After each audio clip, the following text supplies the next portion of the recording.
Welcome, welcome, welcome, everyone, to a brand new episode of Adventures into Reality. I am joined by my intrepid co-host, Kathy Ma. Hi, great to be here. What a wonderful day it's really turning out to be, especially than this leap year day. Very exciting stuff. I wonder how many people are going to get proposed to. Oh, yes, that's right. I totally forgot today was leap year. The leap day. Yeah, I know. I was like, oh, what? It's not the first? Oh, who can I propose to? So many proposals come on that day, and it's like this odd tradition that they have here all over the world. Yes, very, very odd, especially, modern day times now. I mean, 100 years ago, I guess, yeah, that was a bit, risque. Now it's like, oh, wow, I have to ask? Exactly. So before we get started here, everyone, we want to remind everyone Revolution Radio at freedomslips.com is a 100% listener-supported station, and they have met their goal this month. But next month they have the same goal. This is what keeps the radio station going. This is what keeps it corporate-free, which keeps it ad-free, which keeps it controlled by who? The people telling the truth and not the people that are agents of the system. So stop on by that site support button. And a reminder for people that if you're trying to call into the radio show, you must wait until after the previous show has ended. You are actually calling the previous show. So those 6 callers that are in a 30-second delay that are constantly calling, you are calling Shanona. The station doesn't switch over calls until after we begin speaking. So for those that do want to call in, 347-688-2902. Or for those that are out of the country, you can use Freedom Screen on Skype. All you have to do is send a friend's request to Freedom Screen, and then that'll put you through, and you'll be able to call through Skype. You will have to wait for the friend's request to be accepted by Freedom Screen. Otherwise, you'll have a little bit of difficulty calling, and it's the way the system is set up here. We do want people from all over the world to be able to call in here. And generally, 3 out of every 10 calls comes from outside the United States. All right, everyone, we're going to open up the calls. So the first caller today is going to be 702. Your name and where you calling from? Hi, my name is Amanda. I'm calling from Las Vegas. Amanda from Las Vegas, welcome to the show. What kind of questions do you want to ask today? I was just curious. I haven't been feeling very well lately. I have to eat really light. If I eat anything heavy, it kind of makes me sick. And I was just wondering if you had any insight. Is it something, I just kind of let it go for a couple of weeks, but I'm wondering if it's something I should go get checked out or it'll work itself out. All right. So when you say you eat really light, what is it that happens? Let's say you were to have a normal meal that consisted of, let's say, a piece of chicken, some potatoes, and some vegetables. What would happen? After a couple of bites, it makes me feel sick. Sick as in your stomach is turning, oxygen is being pushed up? Yeah, I get an upset stomach, and then I feel full, like I couldn't eat anymore. All right, just 1 second. Let me tune into the intestinal tract. Your body is super, super high acidic, super high acidic. So as soon as food goes into the stomach, it starts producing more acid. Now, this is similar to some acid reflux, but I don't think you're in an acid reflux scenario. I think what really is going on here, your body has become highly acidic from some form of spiritual stress that you've been going through. Has there been some kind of death in the family or a breakup? No. My grandmother passed away about a year ago now, but nothing major. Did you break up with a boyfriend, or does someone you're very close with break up with a boyfriend? No, I'm still married. Is it going good? It's okay. It definitely could be better.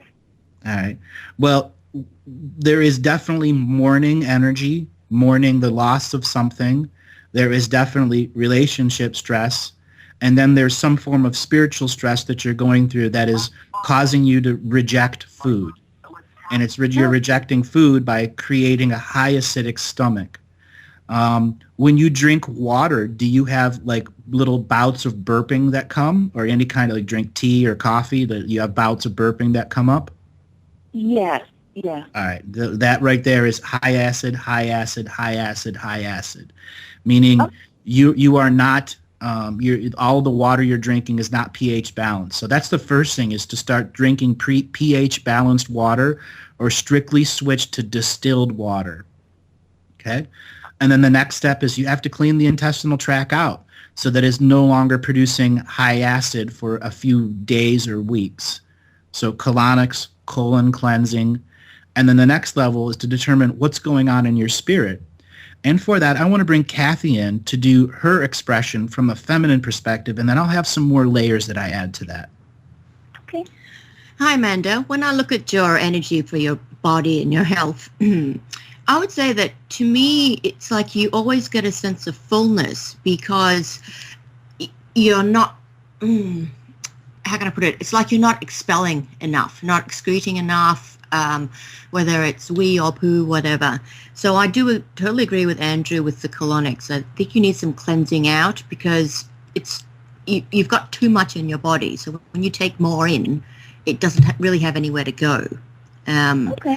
It's a bit like a sink, and a tap.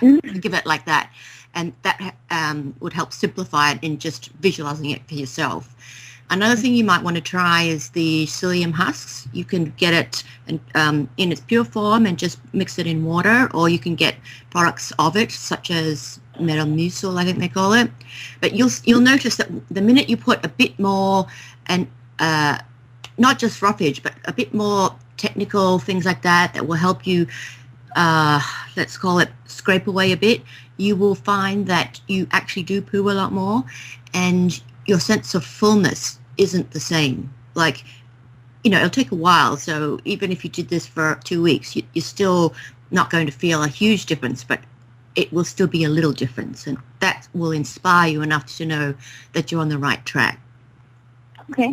And Andrew also mentioned relationships that was coming up for him. And I also see relationship issues highlighted for you. What I'd like you to do is have a look at your love relationship and think about whether or not both sides of you are taking each other for granted. Because I see some, what is the word? Some, oomph, not anger, not displeasement, but it's a like the Scrooge grump, like they could make more effort, I'm doing all this. They could at least, dress up for me, or, I'm cooking all this dinner and I didn't get a thank you. It's the basic everyday things I would like you to take a look at and see what it is that you can do more and what it is your partner can do more. And, really try and make an effort, because right now I'd say it's like a bit of a grumpy, just, no huge thing, but you leave it another year or so and it will start to build up more resentment.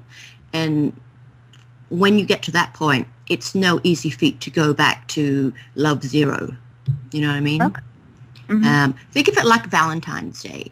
If you can make at least one day every month like a Valentine's Day for yourself, I mean, no need to tell him or anything, but, do special things, because it's not easy to change your routine or find time for each other sometimes with everyday life taking over. But if you can make that time, even, little notes, etc., you will find that because your own relationship is getting a bit more rewarding, a bit more enriching, you will tend to view life a little bit differently. Because one of the things I'm seeing with your energy is that you've been a bit, what is the word? Not disillusioned, but everything's a bit foggy for you. Nothing is really shiny. And by changing a few things just in your life, a few basic things, you'll find that your attitude towards things is very different, and you're much more embracing of things that are coming up for you, and you will deal with scenarios much easier. Again, these don't sound like big things, but when you instigate them into your life over the next few months, you'll find that there is a big change that comes up for you, a big positive change, and you'll definitely reap the rewards of it. I also see that you have a specific question. Is it something like something to do with documents? Maybe you haven't thought you would ask us something so basic, but I don't know, do you have a document or contract or something that's outstanding that you need to decide on? Nothing comes to mind at the moment.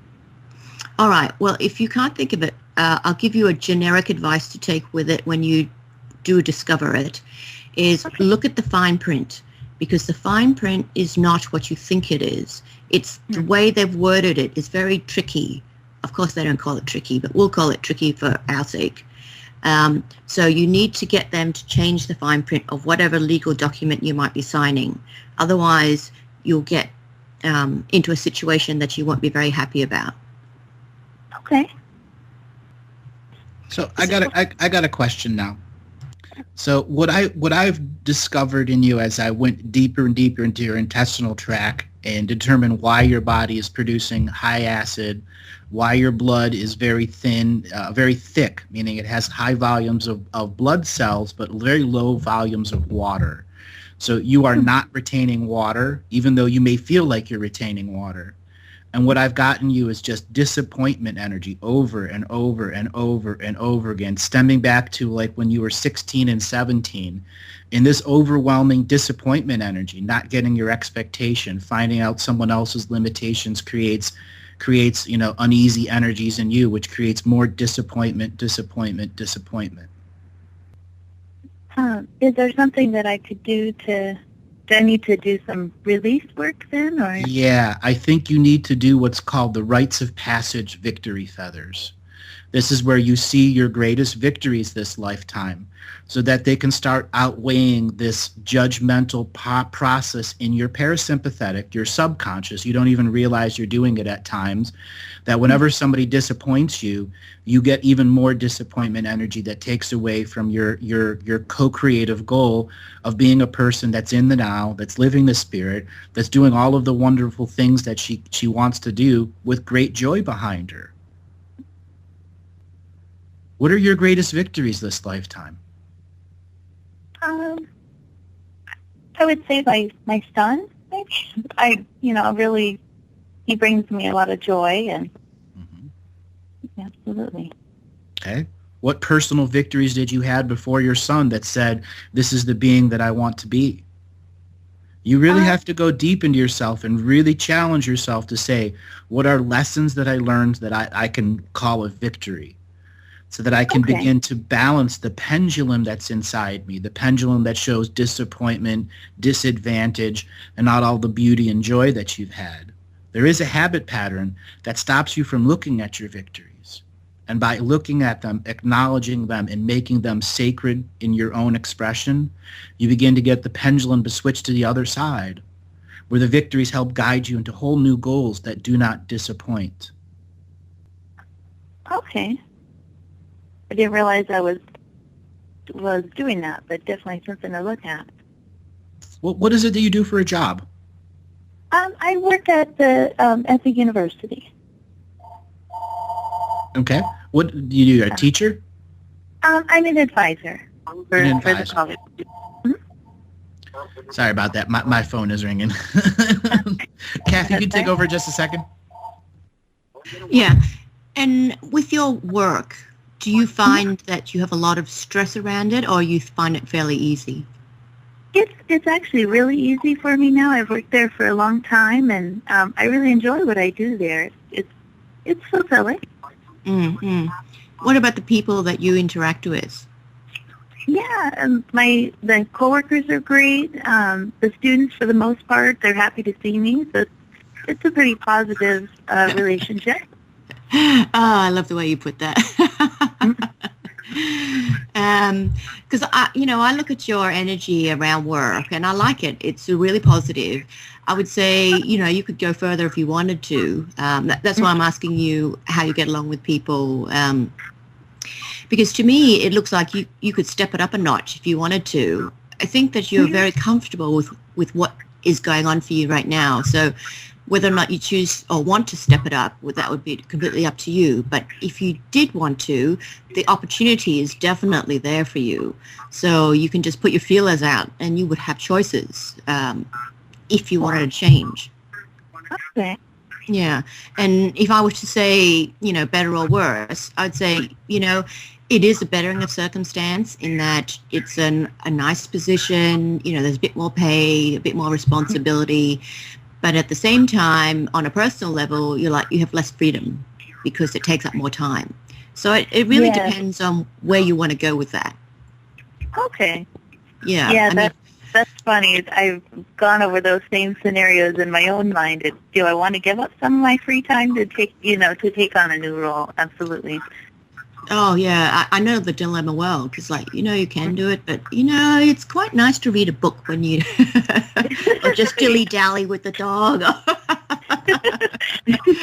As you get a bit older.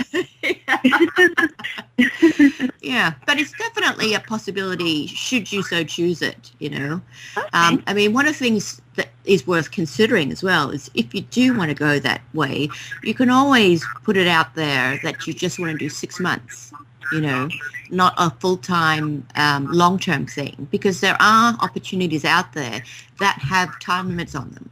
So that way for you, it's, it's non-committal. You still get to try it out, see if you like that kind of time commitment. But, there's something to be said for comfort also, right? Another thing. Sorry, go on. Before we move on to the next caller, so what I think the most important thing for you to do is to start, like I said before, start listing your victories. And when you go back to listen to what Kathy said and I said, and I want you to try to put yourself as a student counselor, as the actual counselor for yourself. And seeing these victories is going to help you redefine your goals. And when you redefine your goals as the modern person you are, you will see where the disappointment energy in you is what's limiting you.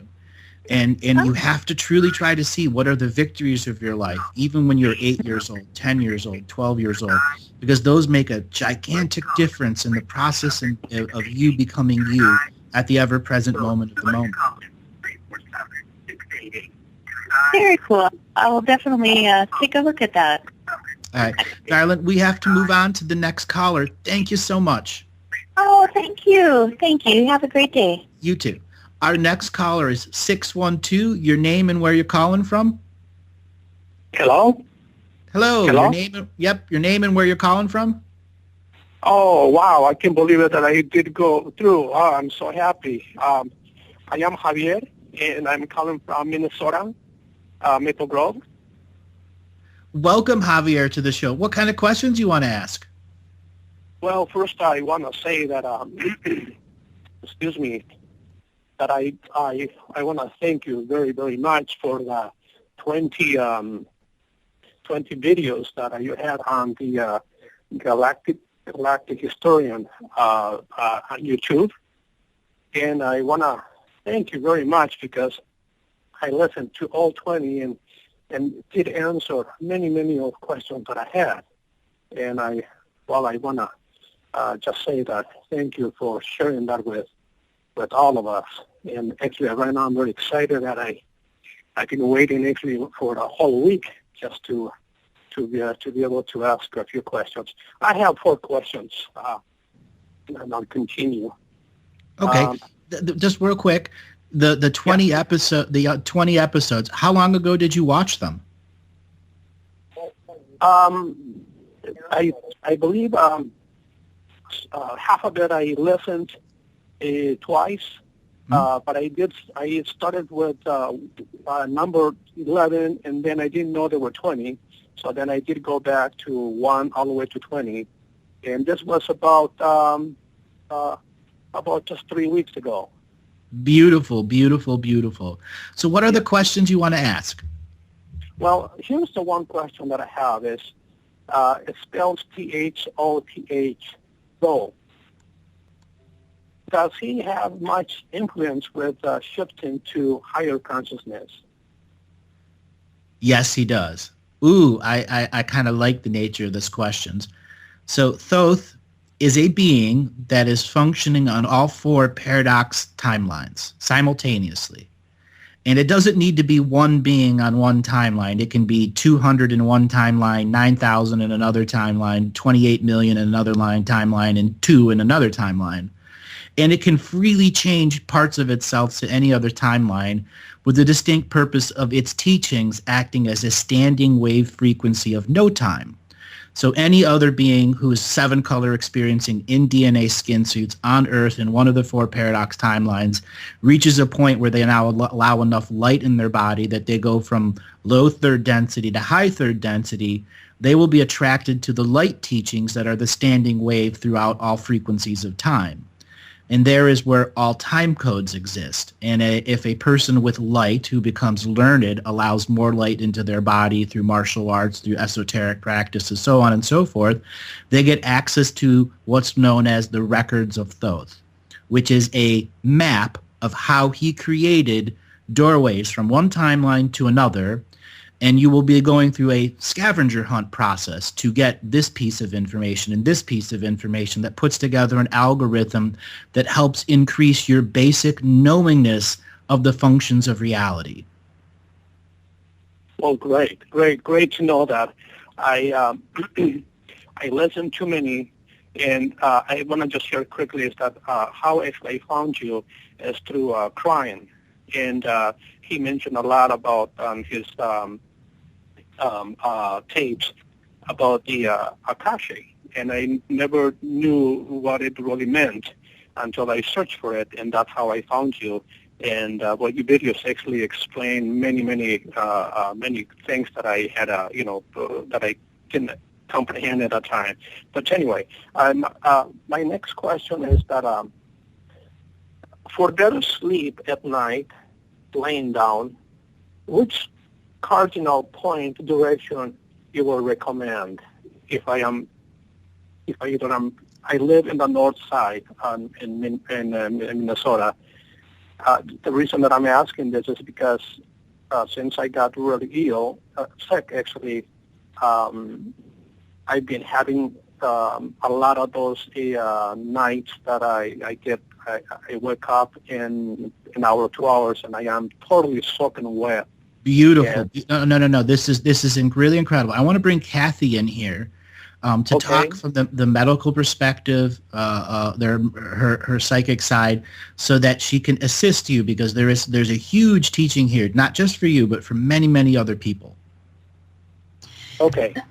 Hi, Meg. Could you tell me, does this happen all the time or just occasionally?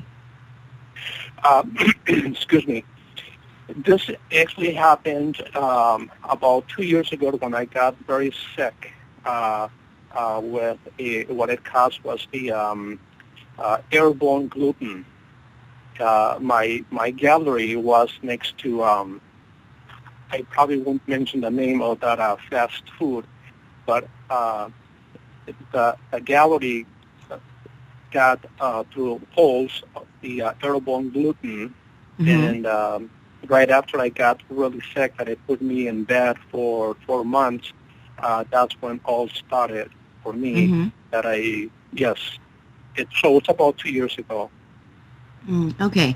I ask you that question because when you talk about placement of anything in your environment, such as bedroom and your bed, every year it does change a little bit in terms of the positioning, because let's say the way feng shui and the environmental manipulation works is that every year it does change let's say a health position, a prosperity position, etc. So what you may experience one year may not necessarily be the same as the next year. That's why I was asking how often did it happen.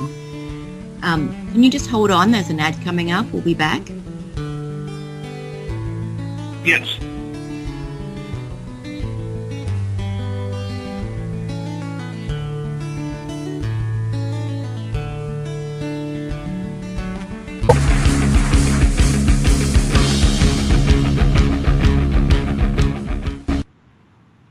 And welcome back, everyone. Just to remind you, you can get a private session with Andrew or myself by contacting Tenoch at galactichistorian.com. That's TENOCH. We'll be able to get to the bottom of your issues and help you see a better way ahead. So go ahead and contact Tenoch at galactichistorian.com. Are you still there? Yeah, I'm still here. Okay. because we can't really see exactly where your position is in the bedroom, I'm going to ask you just some basic questions, and we'll look at a generic way to look at this and your bed. Where exactly is your bed in relation to the bedroom door? Excuse me, can you repeat that question again? Okay, so in your bedroom, Yeah. Do you have the doorway to go into the bedroom, or is it a studio apartment? It is. Okay, so No, when you... Sorry, go ahead. I'm sorry, go ahead. Yeah, Okay. I can tell you how it goes. It goes, the bed right now, it's facing the south. I changed that about a week ago. So the head of my bed is now facing south. So when I go into my room, it's on the left side, the bed facing south, the head of the bed, and then on the feet side of the bed is a big window that it comes from the east. Sorry, the window is on the head of the bed or on the side? No, it's on the bottom of the bed. Oh, okay. Yes. So you walk in, the bed is on the left, the bed head, where your pillows is sitting on the south. Yeah. Okay. And then what do you have opposite your bed on the other wall? Nothing. No window? Oh, I got one small window that is right on the corner. Mm-hmm. Is this an ensuite bedroom? Do you have the bathroom attached to it? Yes, I do. Where is the entry for the bathroom? Where is entry in relation to your bed? Oh, that would be to the right, and there is just a one room for the toilet, and then to the right is where the two sinks are in the shower. And then going to the right, if I go to the right, it's the closet. Okay. So does this have a doorway into the bathroom, or is it open into your bedroom? Oh, it is open, except the toilet room has a door, and the closet has a door. Mm-hmm. And what about the mirror for the bathroom? Yes, there's a big mirror that when I go into the room, I can see the mirror on the right side. Mm-hmm. Okay. All right. I think without being able to see it more accurately, your first thing you will need to do is, at night especially, you need some way to cover the mirror. Is it possible to put a sheet or a towel over the mirror at night? I did. I put a curtain, a dark purple curtains, and I don't know why I did it, but I thought that I said maybe I need to close this area. So yes, I did. Now I have okay. Okay. And is it possible to have like the only thing I could think of would be like a screen, like a Chinese screen, the concertina screen that you could put up to separate your bedroom and the bathroom. So you could, make it look like it's designed like that, but because you don't have the wall, can you put something up there that would be agreeable to your visual? Yeah, I can do that. Because, the two things, well, there's several things highlighted for me, but one is, of course, the bathroom mirror. That, I think, will definitely disturb your sleep because it's never good to have mirrors in a bedroom because, it's an open doorway, let's call it. But on top of that, it amplifies things. So if you're feeling any negativity or you're bringing home negativity by accident, it will just amplify it. And you're a very, very open kind of person. So you're very susceptible to this kind of energy and amplification of it. I think it's great that you put the curtains up. Obviously, instinctively, somewhere inside you, it already knew that something's going on.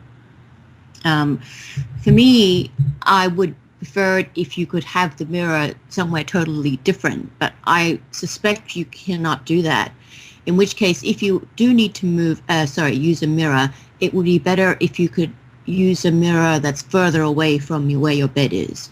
At the moment, the space where your bed is okay for now. But we would need to look at some serious calculations really to work this out more clearly. But let's just say for now, leave the bed there, put a screen up, make sure the mirror is covered up as much as possible. I also think that there's a very low energy in your bedroom. So if you could put something bright in there, like in terms of color, whatever color that you find acceptable to you that is bright and, represents happiness. A lot of people like gold, a lot of people like red, whatever it is for you that you can look at and think, I feel joyous. I would like you to put something like that in your bedroom as well. I think if you do these few... I did that. Oh, yeah? What did you put in? Well, I like to draw, so I do have the Merkaba, and I also have the another symbols that I painted, and I like colors, a lot of colors. So I do have enough colors there. I have green. I know that I like the greens, but I do. I have changed already for the last 2 weeks. Wow! It has helped me a lot, and I just wanted to know that because I am on the north side, if my head should, when I lay down, if my head should be facing the north, because I read a little bit about the Earth's magnetic field, how it goes north to south. So then I understood that maybe I need to move my bed and then cover the mirrors, because that's when I decided that, that mirror actually it is reflecting something that I don't like it. Well, definitely you instinctively have already made some changes, which is fantastic. I think at the moment having your bed where it is absolutely probably the easiest solution. When you get down into the later part of the year, you probably need to change the bed position again, purely because in terms of environment, things change. But I'd say certainly for the next 4 to 5 months, that's a good way to have gone. So I applaud you on your subconscious decision. Okay. But I certainly would like to see a bit more brightness as well. What kind of lighting do you have in your bedroom? I do have I do actually have a good lighting. I don't use any fluorescent lights, and I have a lamp that has beautiful orange, red colors, because I like the orange color a lot. Good. And green. I do, and I like a lot of colors. I can't do much in the place because I am leasing, so I can only do what I can. And somehow you mentioned something that about 4 to 6 months. But what I'm planning is that I'm going to be moving out from here to another country. So it could be that everything is it's just a stop for now, right? Which country are you moving to? Pending. Yeah, I feel pending is probably what it is, and but anyway, but thank you for letting me know, what I needed to do. I think I had already been doing that on my own, so it's good to know that. Yeah. What country are you expecting to move to? Well, I would like to share this with you quickly. Is that I'm not here from the United States. I am from South America, and coming to this country, it is a wonderful country, but the system changed me so much that I turned to be not a good. I wasn't a good living soul. Actually, I was just living. I was living to survive and not to live the life. After I got really sick, that's when I awakened. I switched the light on me. And yes, it's been quite of a journey, and I liked it. I don't regret it, not even a second, because it taught me so much about how to live a life. The reason of me moving is because I never felt home here. And it could be many things. And I am moving to Amsterdam. It's a beautiful country. And I already know which city or which village that I want to live in. That is what I'm going to be doing in the end of July or August. But in the meantime, I need to pretty much become a whole. I don't know if I'm pronouncing it right. Whole, W-H-O. Yeah. Whole. Yeah, I understand what you mean. Yes. Okay. Let me just give you a few thoughts to think about. When I look at your energy, to me, Amsterdam does not really suit you. I think what you're looking for, you won't find it there. So if you go there or not, to me, from my point of view, it doesn't matter too much. But don't be surprised if you make another move, because I would put you somewhere else, not so much there. But if you choose to go, it's, not bad, not good. It's just a delay to where you're going to go. I understand when I look at your energy, how you feel that you haven't been able to settle so much the last few years. And to me, it looks like it's been a very difficult time for you, mainly because it's been hard to find good friends. Job is one thing, finance is another. But for you, you haven't really gelled with anyone or, any individual or a group. So for you, your background is you come from a very social kind of lifestyle. So for you, it's been a bit, I don't want to say lonely, but it's been a bit harder. So I understand why you do want to move, because I think wherever you're located now, it's going to be very difficult for you to find that kind of life that you're looking for, because it just isn't in the city that you're at the moment. So don't be too hard on yourself about that. It was more a location issue rather than there is some weird reason why you can't gel. You know what I mean? Yeah. Yes. And another thing, to go back to you having this kind of really strange feeling that you've had for a while, is I think that, when you were much younger, I would suspect somewhere in your teens, I think you have inhaled some, I don't know, to me it looks like heavy metal kind of stuff. Since your mid-teens, have you had tired issues, your sore eyes, and you just don't have as much energy as you think you should? My actually teen times, it was a bit of a hard time for me. I moved here and lived with many families, and culture was a big factor for me at that time. I didn't know. I just recently discovered that. And I never fit in pretty much, and nowhere that I did go, I had to pretty much pretend and never felt like home and nowhere. Yes. So I am actually now, I am very happy for what I went through, and because it taught me something to listen. And so I see everything positive now. It's not as angry as I used to be, because I seen that anger just brings more, destroys you pretty much, and I didn't want to go towards that way. So now I see that I needed to go through all that for me to switch the light on me.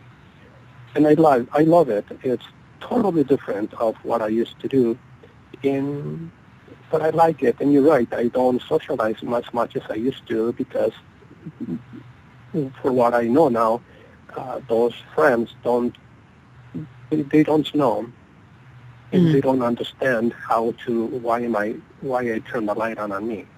Yeah. So are you ready to turn the light on to another level? Yes, I've been asking this for the last probably couple months, that I when I do my meditations, I do say. Are you set in stone going to Amsterdam? Thanks for asking, Andrew. Yes, I know.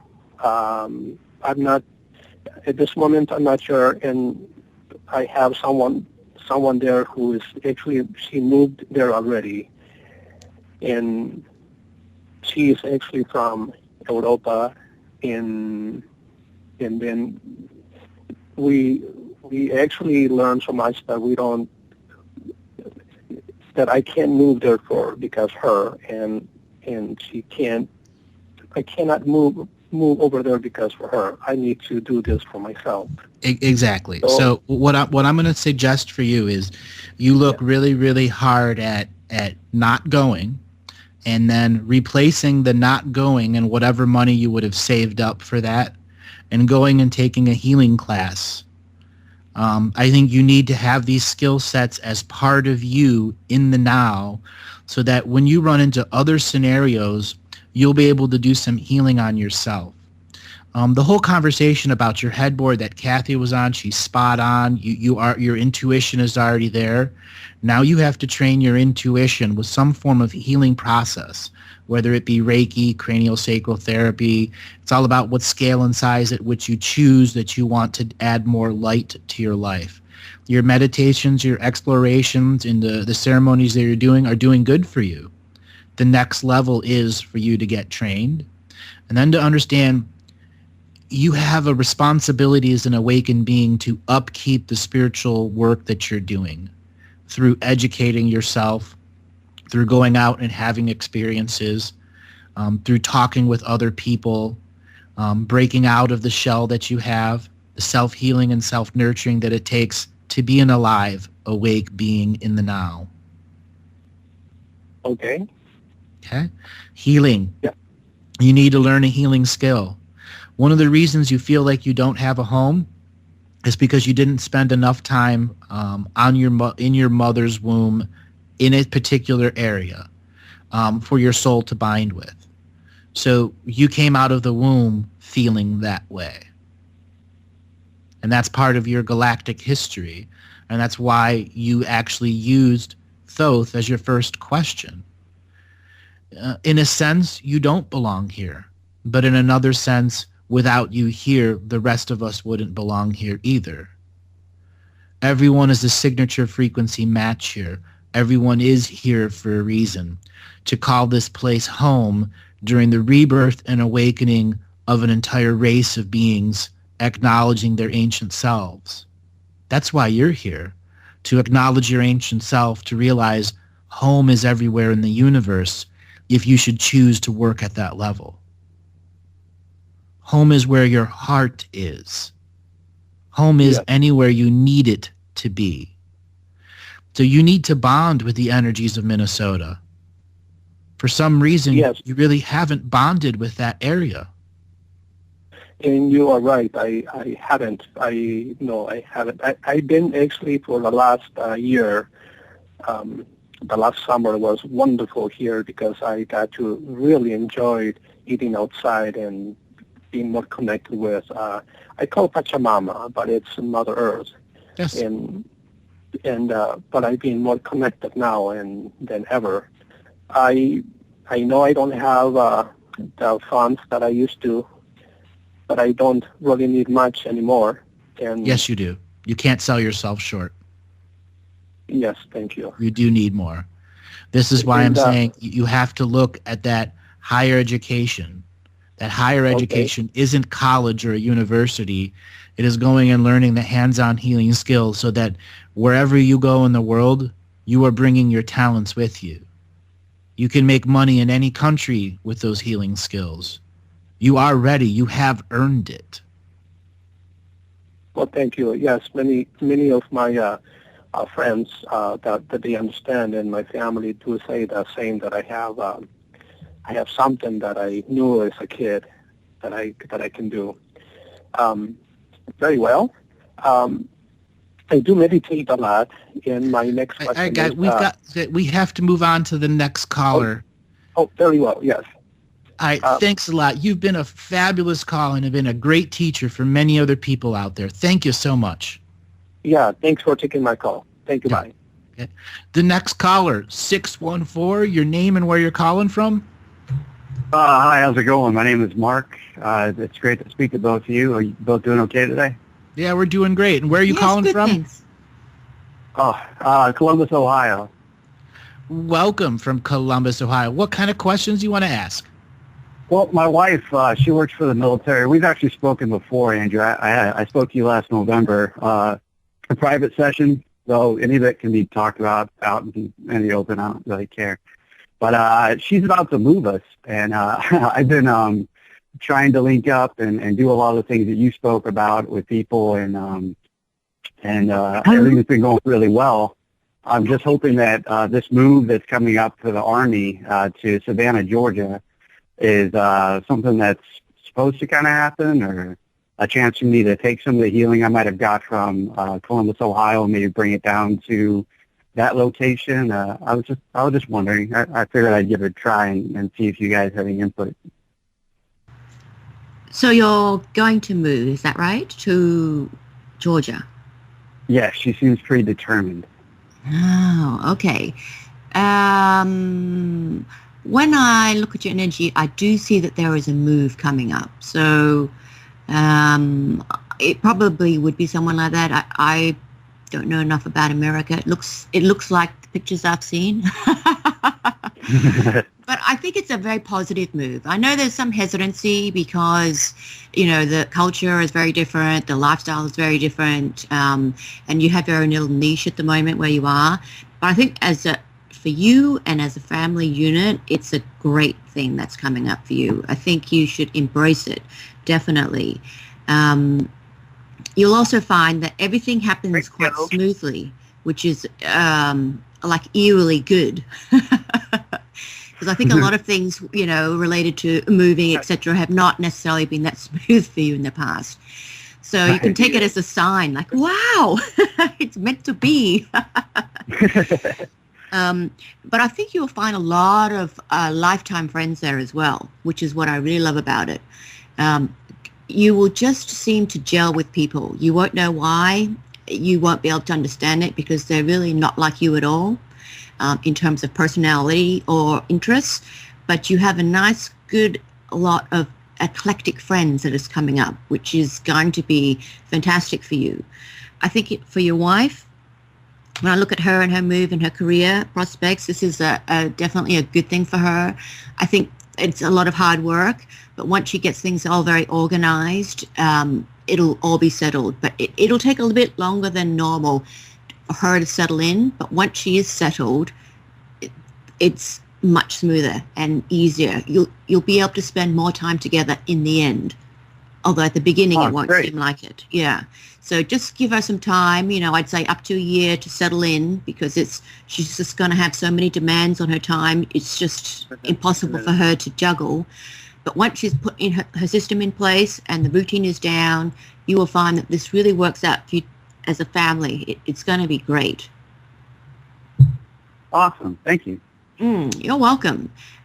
What was the other question that you had? Well, I keep myself very clean. Like I eat raw food if I really eat very much at all. I can go like 3 to 5 days without really eating or drinking much water at all, and be healthy and fine, play with my kids and do all the school and everything else that I do on the side, and Qigong, and I don't have any type of, like, every once in a while I have like a dream, and when I do, it's like really like feels monumental. But like I hear all the time people talk on the phone. I don't know if any other listeners out there might be identify, but they have all these like visual dreams, and they fly around, they do all these incredible things, and like I meditate for several hours a day. I practice like Qigong for hours. I try and help people as much as I can, and give them whatever insight I can, as well as just being in their company. Like I don't have to really share anything, but like I wonder is there something going on in my restful time that I'm not supposed to see, or anything like that? Like I wake up with no memory of anything. I totally understand what you're saying. You're feeling ripped off, right?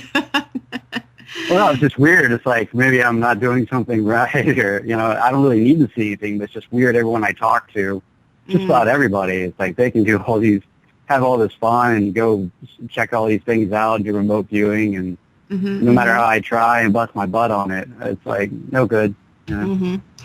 I'd say one of the things about this is that you actually do a lot of healing during your dream time. And some of it is pretty heavy stuff and emotional kind of stuff. So I would say part of it is your own self, your subconscious self is partly protecting you from what you're processing. Because there's, the music's coming up. So can you just hold on and we'll catch you when we're back? Oh, definitely. Thank you.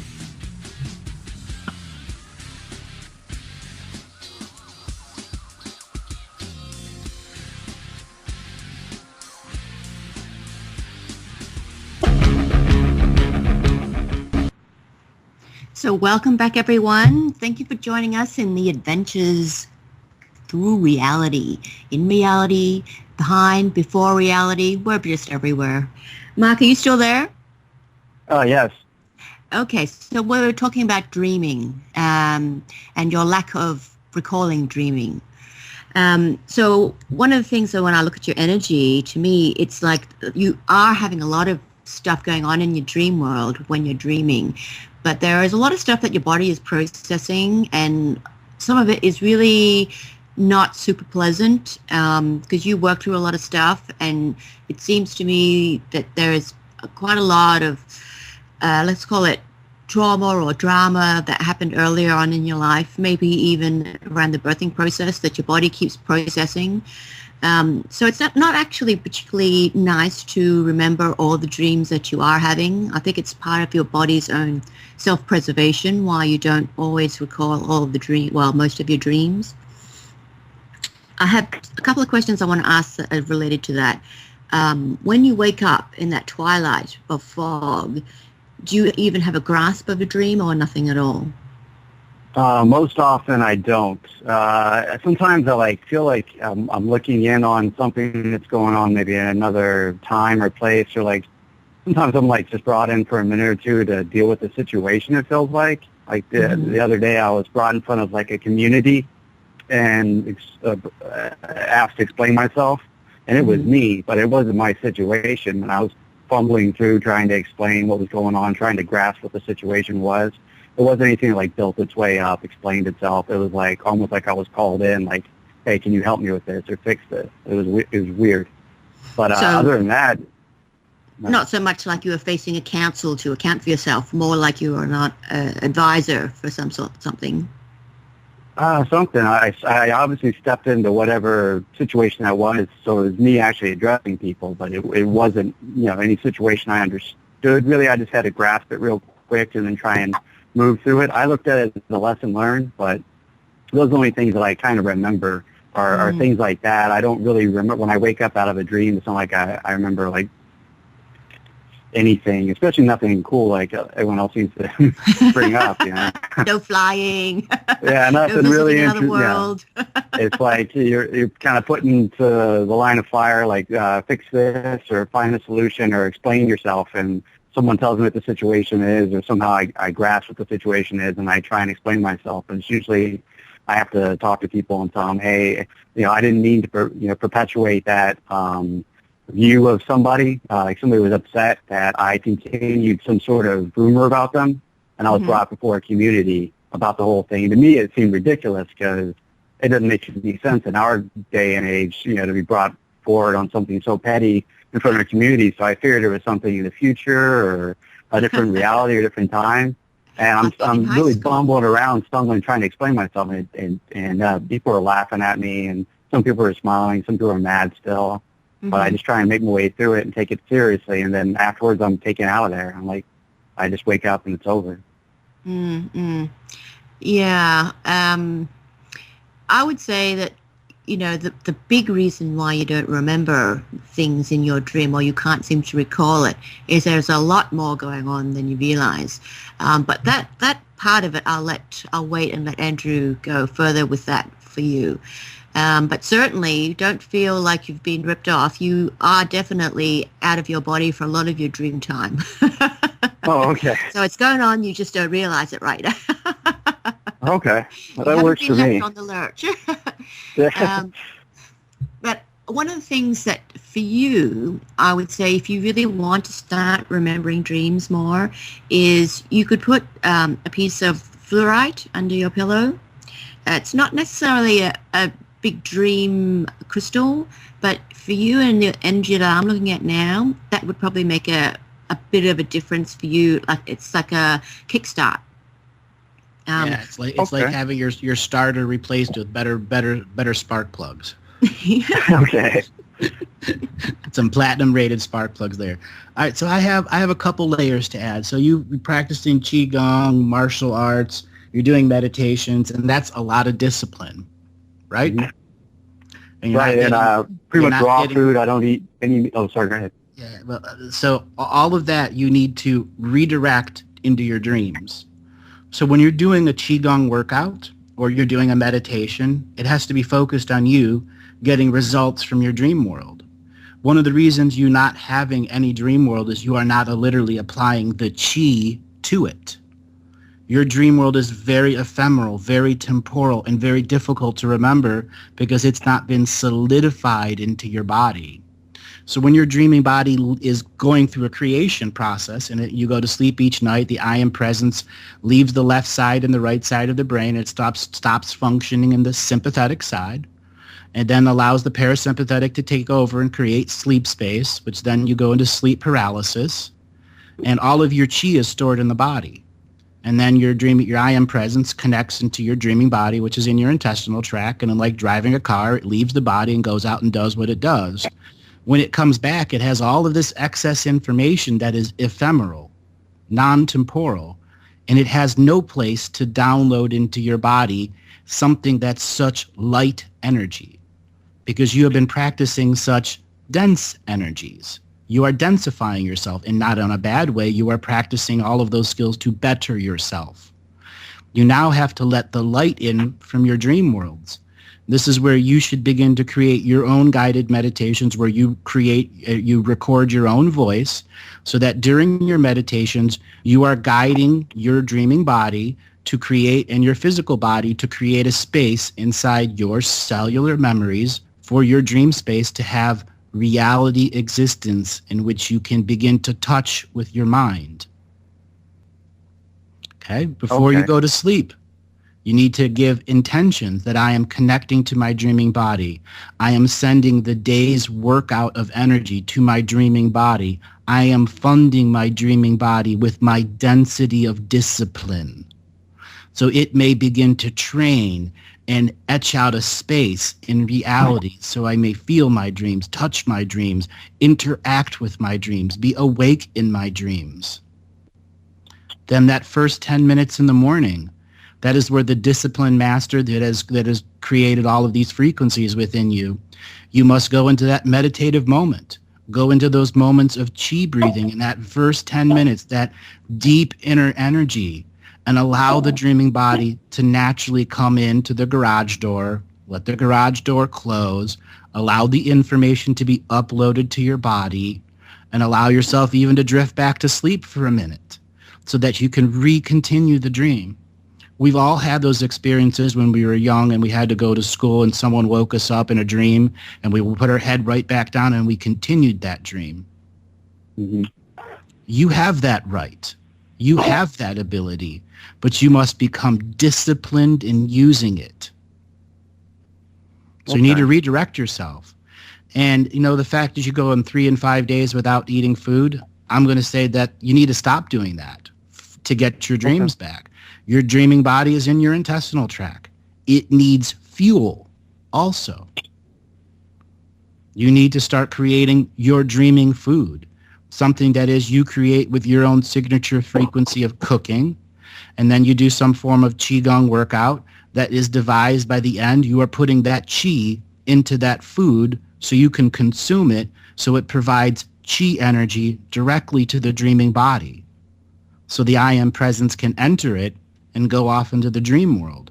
with the same ability to come back and upload it into your memories. So you're a part of it.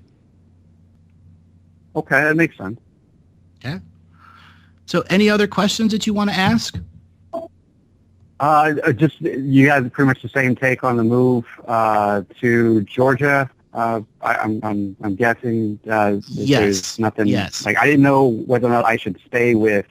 I currently work in the information technology field, but I've taken Reiki and I'm a master teacher. I've reached that certification. And I've been thinking about going over to healing, but I have a wife and 2 kids to take care of. I didn't know whether or not this is maybe now a you're chance talking to make about that move. now you're talking about starting a business. Okay. Or working for somebody in that field. Well, we're working. You're always going to make more money by starting your own business and then working with someone else. Okay. Unless they're capable of sending 20 clients a week with you. If they don't have that booking system, you will make more on your own. Okay. Okay? 20 clients a week is a lot of people a week to be a healer. So is 10 clients a week. I do remember our private session, and I want to reiterate something. Your business is your business. Your spiritual life is your spiritual life. You're at a point where your business and spiritual life are beginning to mix. You will transition out of IT, but you will also use all of those skills to make sure your business is very successful. It will be some time before you are done completely with IT because you do have a family and children to raise, and there is a reality of stability that must be provided. When it comes to the move, this move is all about, just like Kathy said, meeting brand new people who are going to open up whole new avenues of exploration for you. Awesome. All right. We have to move on to the next caller. The next caller is 330. Your name and where you're calling from?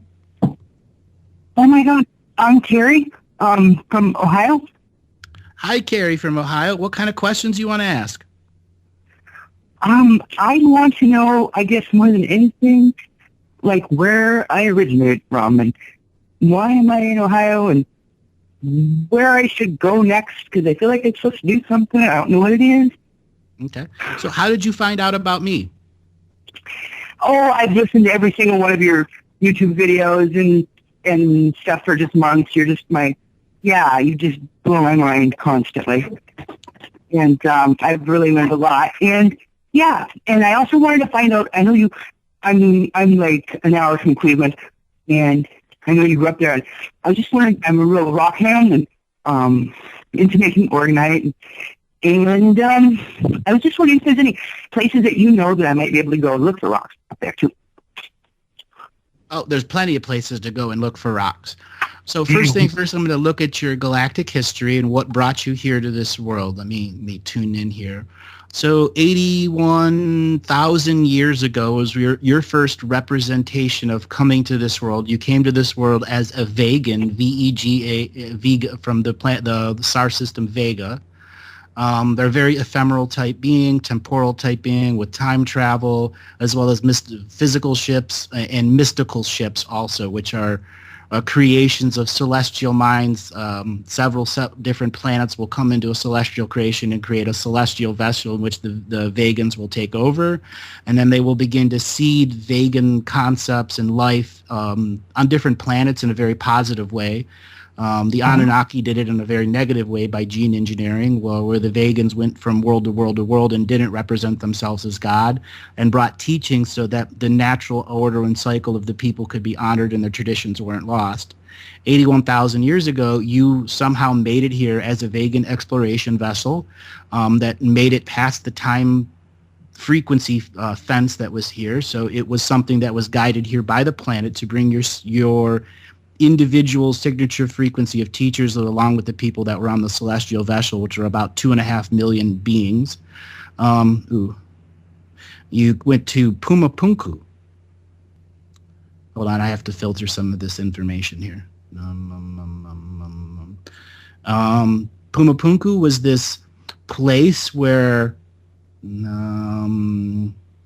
tens of thousands of other species were allowed to pass through the time filter and put an imprint on the surface of the world for those individual human beings in the DNA skin suit experiencing severed color time that through their own sovereign free will left their cultural system and went on a path of pilgrimageship to every cardinal point in the world as on a shamanic practice.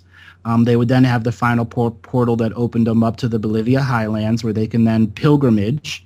And a pilgrimage is a sacred journey in which they're doing no harm to any sentient kind, very often living off of no food because they don't need food. They have that much light in their body. And when they get there, they're able to meet their star brothers and sisters and have access to a tremendous collection of information about the species itself, the original progenitors who created our DNA skin suits 99 million something years ago. Now we're starting to push a little bit here. You came here as a vegan on that vessel and began to meet human beings who had a soul shard of yourself in them from the ancient future. From around 1954, 1953, there was a version of yourself living on this world post-World War II who had learned a tremendous amount of esoteric expressions. You were living in South Africa at the time, and you somehow connected yourself through the actual visiting of the Altiplano in Bolivia by actually going to Pumapunku, connected yourself to your original version of yourself that came here. This presented a paradox for the original vegan that was you, and you decided, along with the rest of the crew who had similar experiences, to go back in time. And you went back 54 million years ago, where our world is now a seventh density world, and it's beginning the process of seeding other worlds with DNA wisdom and DNA life. And when you came through the time field, something happened. Something that was half expected and yet not half expected, but your people had to make sure they understood what was going to go on. And this is where the vegans began to understand they were involved into the galactic ascension machine, where 7th, 8th, and 9th density beings from this universe and other universes were trying to clear up a series of time travel pollution scenarios that caused millions and millions of other worlds who had shared original DNA experiences with human beings as the progenitor species. They were losing their experience because their DNA bodies no longer existed. The soul still existed. The planet still existed, but those that lived on the surface and created memories didn't exist. This was a great, horrendous tragedy to the universe, and your vegan exploration, celestial exploration vessel blended with Earthkind and began using their DNA to try to set in motion those that were lost out of time to begin to manifest back in time. This is what directly tied the vegan species into the entire timeline genocide process, and what's allowed a series of 6 density beings from other universes who are closely attached to the celestial mind of Vega itself, and Vega itself is a feminine expression. She brought in a group of other feminine celestial minds from other universes to begin the process of deep self-healing and nurturing of the Earth mind itself. And this is one of your particular positions this lifetime, is to hold space for the Earth and begin to assist it through its process of menstruation, which is allowing more souls to be birthed into this world. And then those souls that are ready to go, that there are beings that guide them back into the astral world. Oh, wow.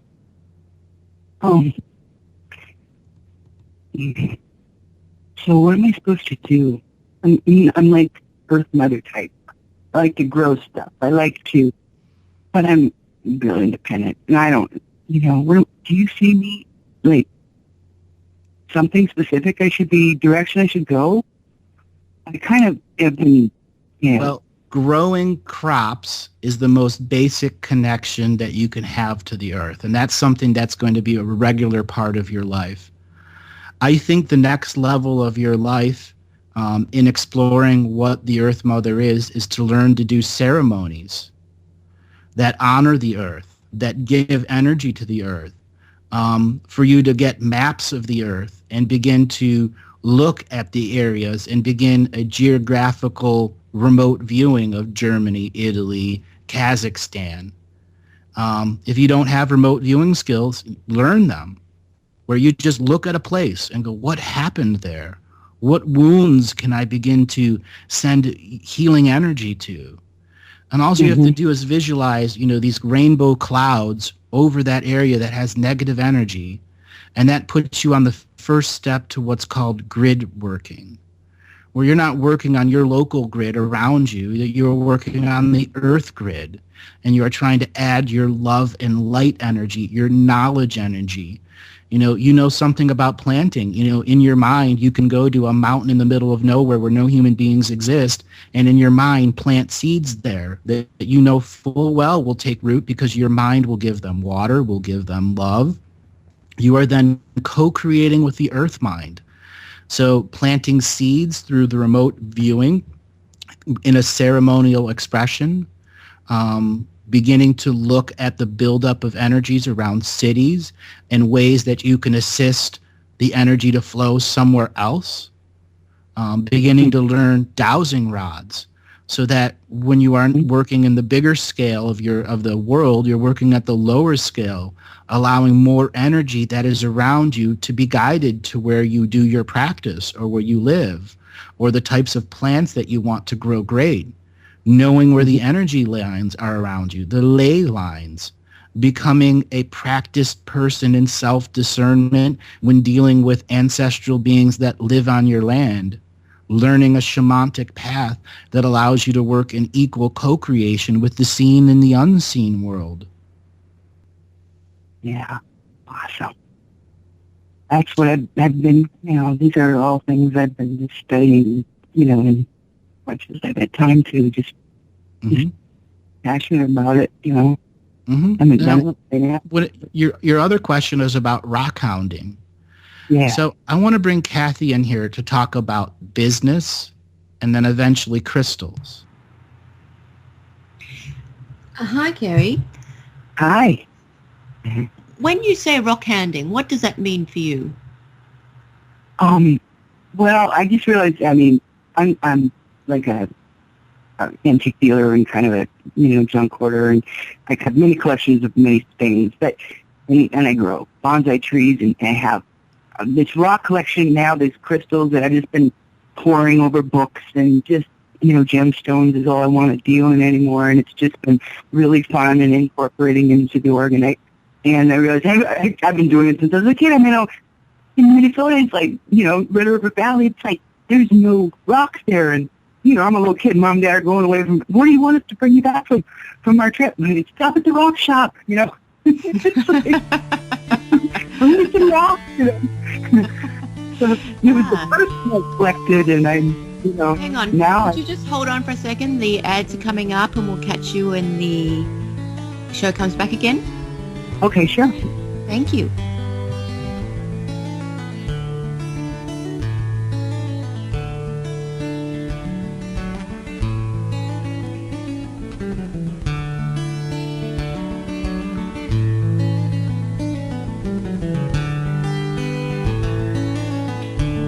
Just to remind you all, you can get a private session with Andrew or myself by contacting Tanoch at galactichistorian.com.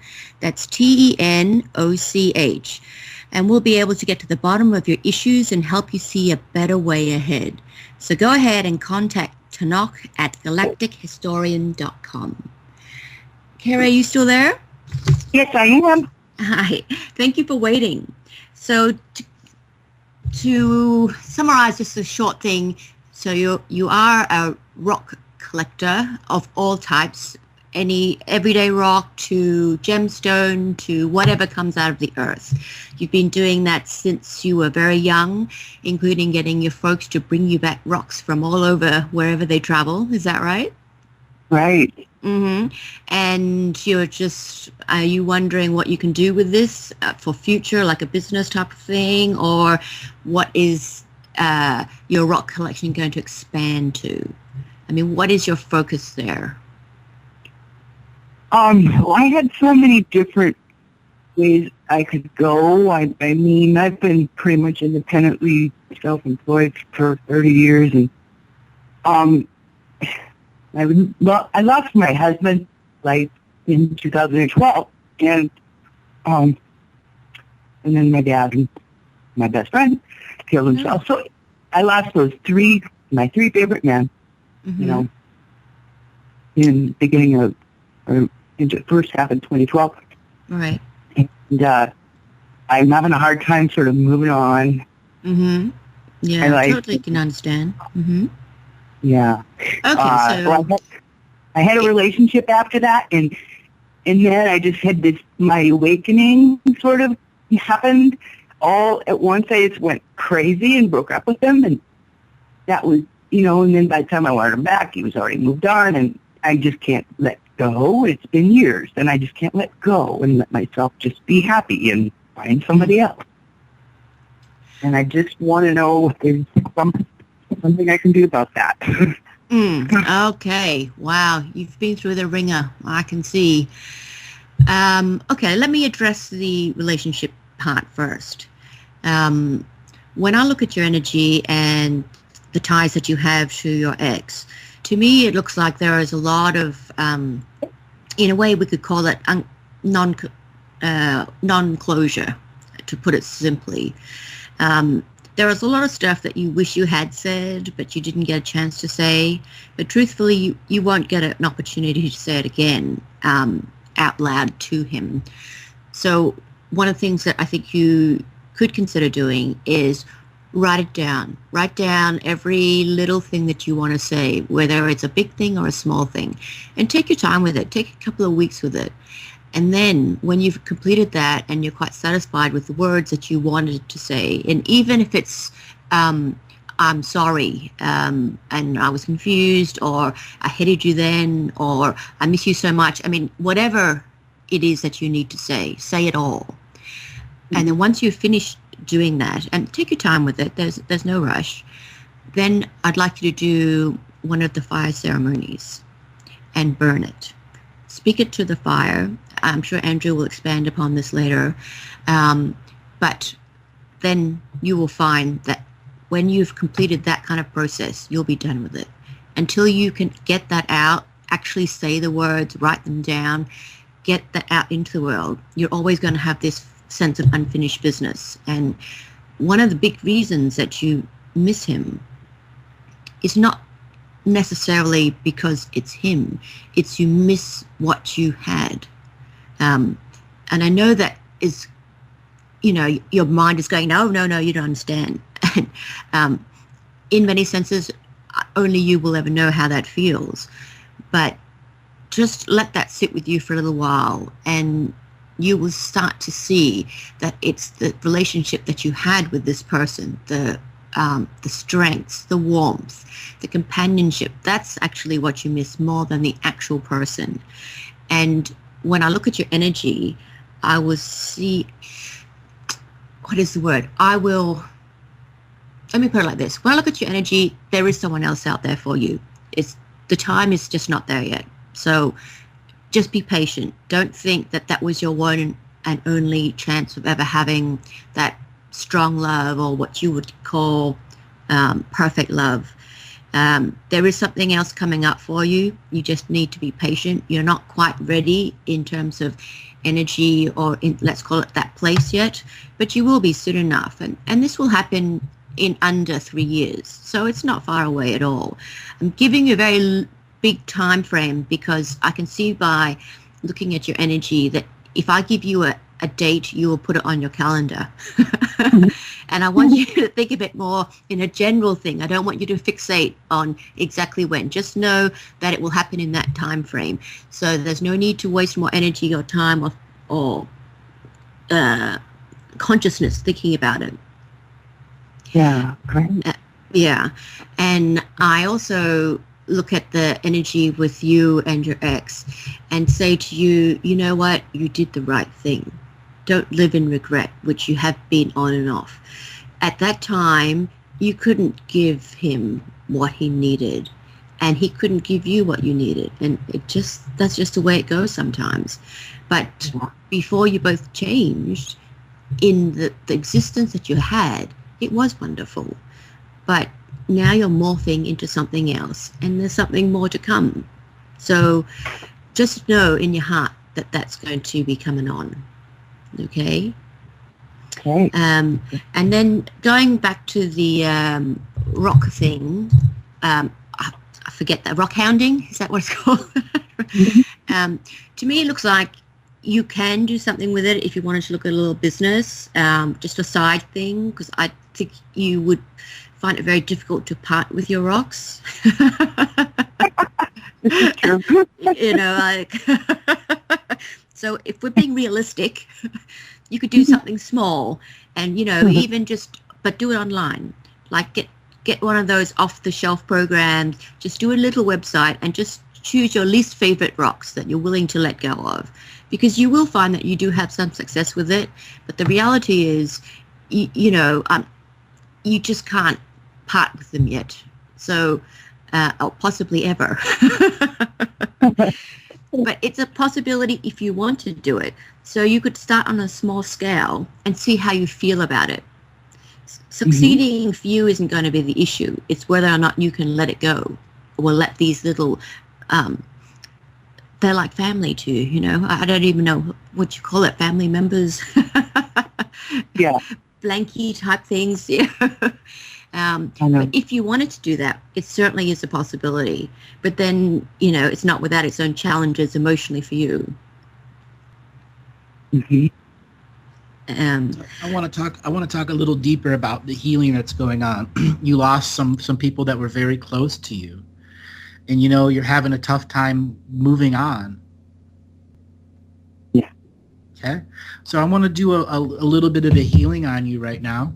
I just want you to repeat after me, and I'm going to give you some energy. I'm going to be sending some energy to you so that the portals are beginning to close off. So just repeat after me. I, in the ever-present moment.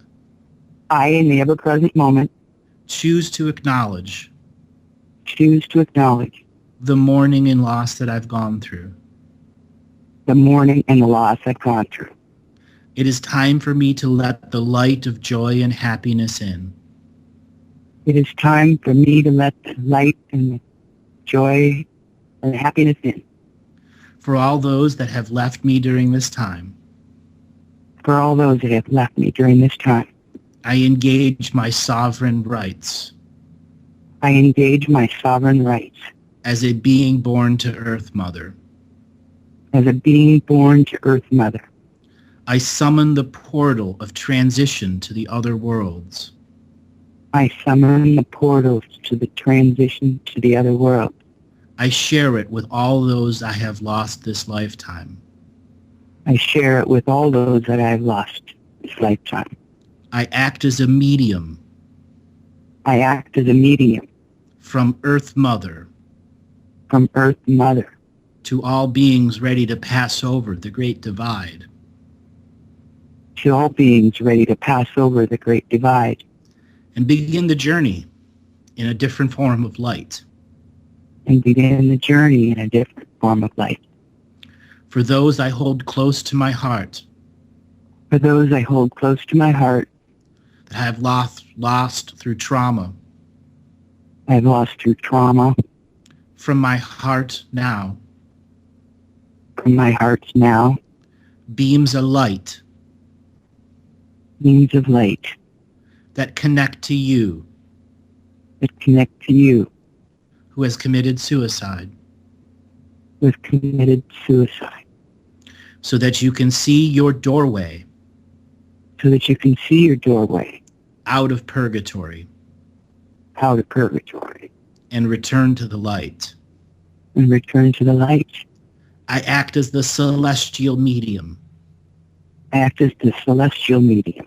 With the entire power of Earth Mother's heart. With the entire power of Earth Mother's heart. To pierce the veil. That pierces the veil. That takes away the vision. That takes away the vision. Of those who cannot see the light. Of those who cannot see the light. I transform my body. I transform my body. To act as the medium. To act as the medium. For all souls looking to pass over.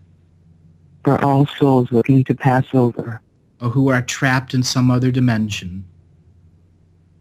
Who are trapped in some other dimension. You now have a way. They now have a way. to your astral home, your astral home, where soul family awaits you, where soul family awaits you, your grandmother from 1,000,000 years ago, your grandmother 1,000,000 years ago, your brother from 1,000 years ago, your brother from 1,000 years ago, and your sister from 100 years ago. and your sister from 100 years ago. All of these faces you recognize. All of these spaces you recognize. It is time to leave the illusion It is time to leave the illusion and enter the astral worlds, and enter the astral worlds, so you may have your full life review, so you may have your full life review, and then make choices and then make choices of how you want to heal your soul of how you want to heal your soul with all of your other soul family members present. with all of your other soul family members present. You are not ever alone. You are not ever alone. And with this, I seal the portals, And with this, I seal the portals, so nothing can pull you back. so nothing can pull you back. Your journey is complete, Your journey is complete, and it is done. and it is done.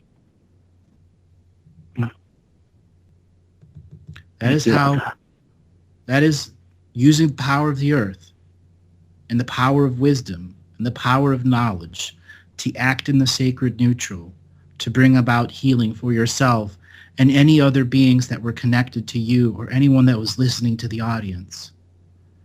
You have this power within you every moment of every day. Take time to go into ceremonial life. Take time to connect to the ancestors. Take time to look at grid working. You have a great and powerful future ahead of you. I have a really nice bonfire pit. It's surrounded by pine trees that are getting really big. It's really nice. All right. Darling, I must let you go and move on to our last caller. Thank you so much for calling in. Thank you so much. And thank you, Kathy. You're welcome. All right. Our next caller is 907. Your name and where you're calling from? Hello. Hello. Your name and where you're calling from? My name is Dawn, and I'm calling from Alaska. Hi, Dawn from Alaska. How you doing today? I'm doing okay. I can't believe I finally got through. I've been trying to get through forever. Well, you made it. What kind of questions do you want to ask? You know, I have had questions every time I've tried to call in, and this time I didn't actually form any questions because I didn't think I'd get through again. So I guess maybe I can start with, I've recently started a business, and I'm just kind of stuck in which direction to go in. There's been a bunch of circumstances that kind of delayed it, and now I'm wondering, should I go more towards the research side? Should I go? Let's bring Kathy in here, and she is the consummate professional when it comes to business and giving the special advice. Okay, great. Hi, Kathy. Hi, Dawn. Okay, so one option is go to the research side. What was the other option? To continue to try and do workshops. I'm trying to bridge the world of science and spirituality. I've gotten a Certified Awakened Mind certification, which is using EEG biofeedback to look at elevated states of consciousness to see the brainwave patterns. Mm-hmm. And, I gave a lecture, and I didn't get anyone to come just last weekend. And so I'm just not sure if I'm too much on the research side to put it into terms that people can understand, or if I'm still having a problem kind of keeping my own energy. Like I really just kind of live in a little cabin in the woods surrounded by nature, which makes me happy. So I don't know, maybe you can tell me what you see with all this. Okay, well, when I look at your energy and businesses opening up, I think the first thing you have to face or challenge yourself with is you need to dummy stuff down a bit. The market that you're aiming at, it's what you're talking about is the words are too sophisticated, quite difficult for the average person to comprehend as a topic, let alone the terminology that you use. Think of it like you were going to talk to or teach 5-year-olds. That's how you have to kind of adjust yourself. If you can achieve that, which I think you can, and you get someone who knows a little bit more about simple marketing and like keywords to throw in that like awakening kind of marketing words, then I think you will find that you have a lot more success than you have experienced. I know when you look at the topic that you're doing, you're thinking it's very difficult to dummy it down, but if you can't dummy it down, your target market, that pool of potential buyers, let's call it, is very, very limited, and then it becomes a location geographical issue. So considering where you are and what you want out of this, I would say go for it like that, because if you can achieve those things, which if I were to give you a gauge, if you started, this week, starting to redo simplifying it, then it would probably take you about 4 or 5 months to redo the way that you want to present it. And what you're currently doing now, let's call it the syllabus, that is what you need to consider is for the more advanced kind of people as opposed to the beginners. And you need the beginners to come so that they will learn and then develop into the advanced customers. Do you see what I mean? Yep. Don't be disheartened by what's happened, because it's not that the topic is boring or no good. It's just your market, your target market isn't as advanced as you think it is, so just think of kindergarten and aim for that. But it will take some reworking. Don't be disheartened if it takes you longer than you think. Okay. That's great advice, because that's, where I'm getting to. I was trying to wonder, should I even get a new target market? Should I go to the scientists, who are way more advanced than me in terms of, the people teaching physics, and try to find anyone that has any kind of spiritual connection in that genre, or is that just too small of a market? I think that's too specific a market. I mean, go for the low-hanging fruit, because that's where you can have a big impact on people. And once people understand your concepts, there is a lot of interest. It's just that it's just too technical for them. Even though to you it's not that technical. For the average Joe, it is a little bit technical. And if we talk about on a finance side, you'd rather go for a bigger pool than a small tank. Okay, yeah, that makes sense. Thanks so much, Kathy. Great advice. You're welcome. And to look at the research side that you talked about as being an option, to me, I look at that, and that's part of it, and I don't see that having a lot of financial gain for you. So if you were to go that route, I would say you would only go that route for your own interest rather than get anything out of it. Although that sounds bad when I say it out loud, but in terms of career financial gain. And can I just get one more clarification? You mentioned, the marketing. Are you saying I should find someone to help me with the marketing? Because that is not my strong point, and I'm not sure exactly. Could you tell me what you said on that with the marketing? Yes. I meant get someone to help you. Like, let's say for this topic that you're doing, in fact, social media would be a very good way to go. So anything on internet, let's call it. But to write the spiel of marketing to capture interest takes a bit more of a finger on the pulse kind of person that knows a bit about marketing.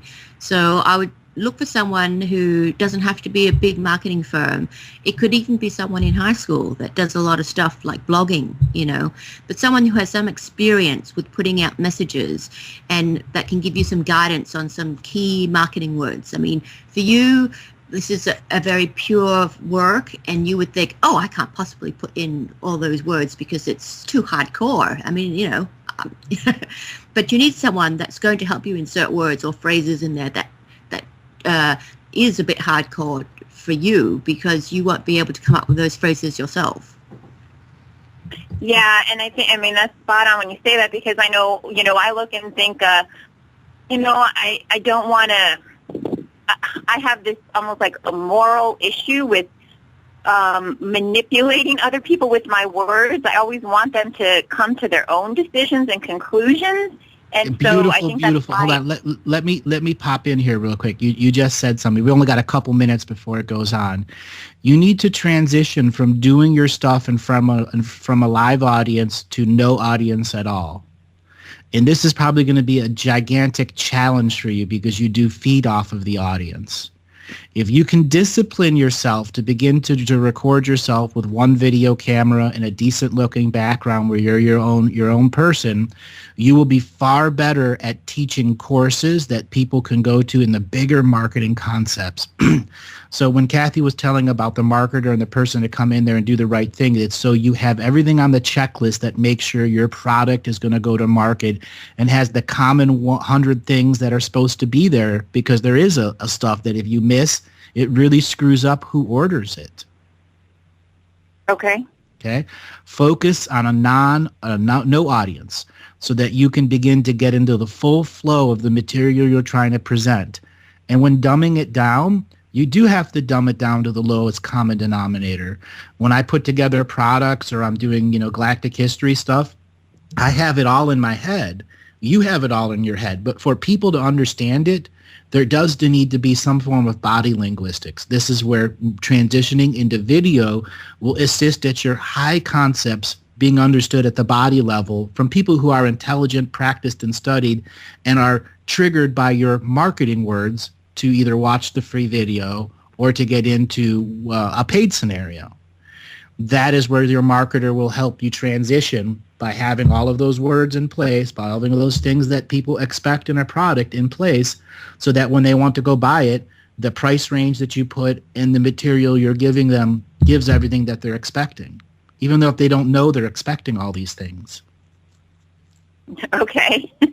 That makes sense. Okay. Thank you so much, Andrew and Kathy. I know we don't have much time, and I just say I'm just so excited that I actually got through today, and hopefully I'll be able to get through some other time too.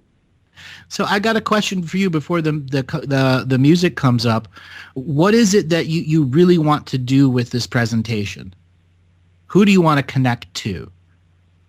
I guess I am kind of looking to connect to people that are already at a higher level. I have a hard time sometimes holding my energy with people at a lower level. I guess maybe it's because, maybe you can tell me, is it because I'm not grounded enough? I need to always be around nature. I can see everyone's issues up front, which I know That's being an empath. That's being an empath who doesn't have full control over their emotional skill sets. And does that mean I need more grounding? No. It means you need more reality time, where you start dosing yourself out in public and putting up the self-created shields that allow you to function there and not get overloaded. It is a power of the mind to do that. Okay. All right, darling, that is our music. We must end the call. Thank you so much for calling, and hoped again to talk to you soon. Thank you, everyone. We'll be back next Monday, same bat time, same bat channel.